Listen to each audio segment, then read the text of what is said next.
Negotiations are set to begin on the second phase of the Gaza ceasefire agreement. Let's take a closer look at the deal. Well, the first phase began on January the 19th and is due to last 6 weeks. That's when Hamas is expected to release 33 Israeli captives held in Gaza. In exchange, Israel has agreed to free nearly 1,900 Palestinians from its prisons. At least 600 aid convoys are also due to enter Gaza every day. Israeli forces withdraw from the populated areas, allowing displaced civilians to return. In the second stage, the remaining captives are to be exchanged for more Palestinian prisoners. Israeli forces are due to fully withdraw from Gaza, and a permanent ceasefire is to be established. And in the last phase, the bodies of captives are to be returned to Israel, and the focus shifts to the reconstruction of Gaza.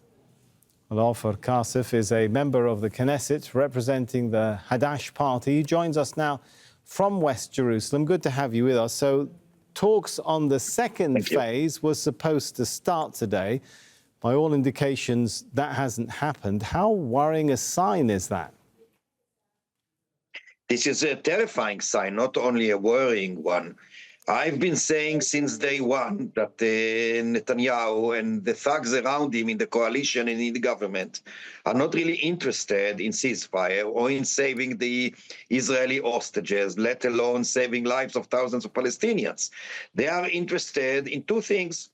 Netanyahu himself is interested, as usual, in his own good. That's it. He wants to stay in power in order to stay out of prison. That's the only thing he cares about, and it doesn't matter for him if it comes at the expense of the lives of thousands and thousands of people, Palestinians and Israelis alike. And the thugs around him in the coalition, mainly those who are part of the fanatic, fascist parties, they are interested in using the human blood as a carpet for the Messiah. They truly believe that the continuation of the genocide in Gaza and more violence in the West Bank, as we saw just in the last few days, is part of their dream, which is in fact a nightmare. They believe that will bring the Messiah and the third temple, etc., and all this hogwash. They don't care about human lives. They care about land and about fanaticism, religious fanaticism. That's very, very terrifying. Netanyahu right now, he's slated to meet the US president. Does the future of this ceasefire right now depend on whether Donald Trump will give backing to any kind of Israeli exit from implementing this deal? Is that really where we stand? To a great extent, it is dependent upon that.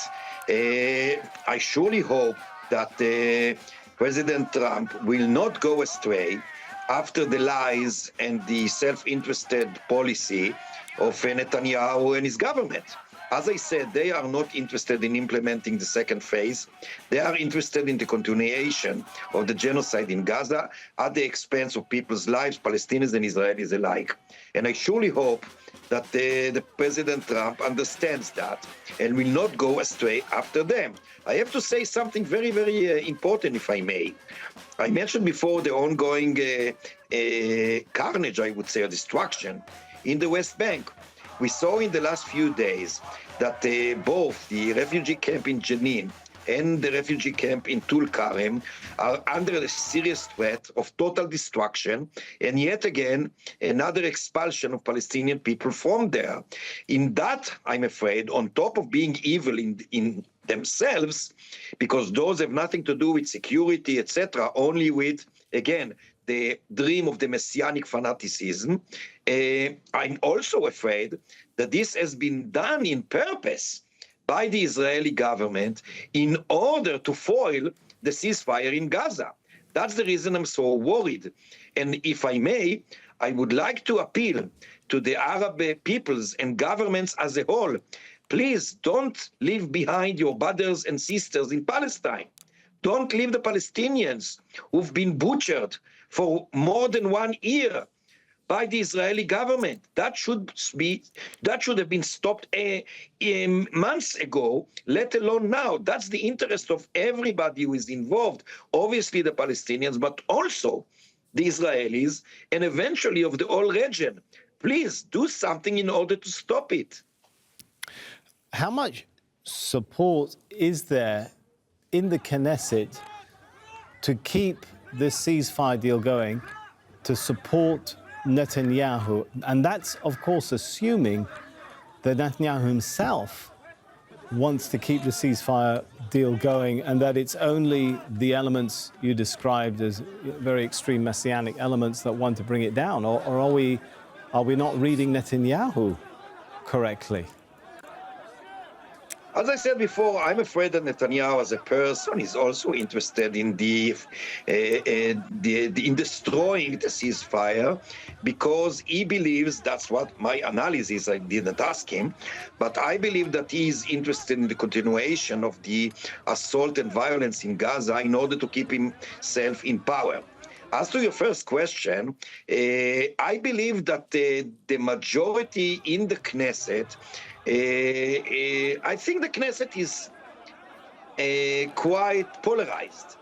On the one hand, there are many messianic fanatics within the Likud party itself, not only in Ben Gvir and Smotrich's parties, but also within the Likud, who do not want the continuation of the ceasefire, who do not care for the lives of the Israeli hostages and, of course, the Palestinians. I remind everybody that some of them even literally and explicitly celebrated the carnage in Gaza.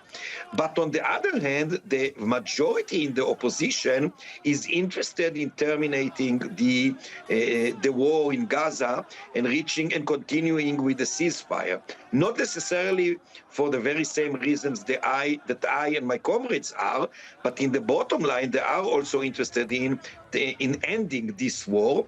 So I believe that if there was a vote in the Knesset, I believe that it would have been about more or less half versus half. It's very hard to tell how many exactly, but the society, the Knesset is very polarized. As to the Israeli public opinion and society at large, there's a vast majority, according to the polls, more than 70% of the population who support the end of the war and to continue the ceasefire and totally end the war in order to release the hostages.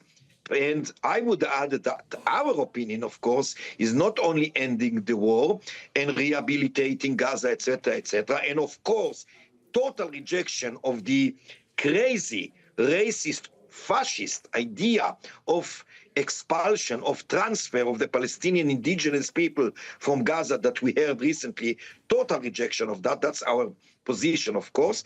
And of course, the only way to keep living here together, to prosper both peoples of the land, Israelis and Palestinians, Arabs and Jews, and everybody in here in this land, in order to stay safely, to live in security and prosperity, we need a just peace. And just peace can be achieved only by the liberation of the Palestinian people as a whole from the vicious occupation and establishing its own independent state in the West Bank, Gaza Strip, and East Jerusalem. That's the only way, and I surely hope that the governments of the Arab world will assist us in achieving that. All right, thank you so much for your thoughts and analysis of the situation there. Ofer Cassif, member of the Knesset. Thank you very much.